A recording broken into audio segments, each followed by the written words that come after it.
So I am a seller of this zone. আমি এখানে sell করব কেন?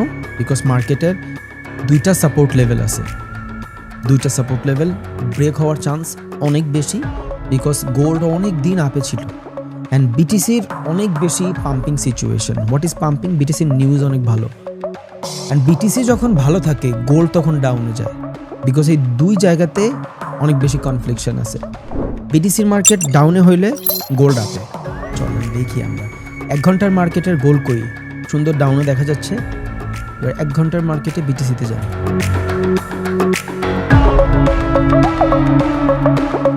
মার্কেট আপ, ওকে, অ্যান্ড লম্বা টাইম ফ্রেমেও দেখেন মার্কেট আপ। আমরা কিন্তু 1 ঘন্টাতেই আছি। বিটিসি যেই দিক মুভ করবে গোল্ড এটার অপোজিট মুভ করবে, মাইন্ড ইট। স্ক্যাল্পিংয়ে সুবিধা হবে আপনার। আপনি এমন কোনো জোন পাইলেন যেই জোনের ভিতরে বিটিসিতে সেলিং এরিয়া পাবেন অ্যান্ড গোল্ড অনেক বেশি বাই হচ্ছে, তার মানে ওইটা ভ্যালিড আপনার জন্য, আপনি বিটিসিতে যে অ্যাগ্রেসিভ সেল করতে পারবেন।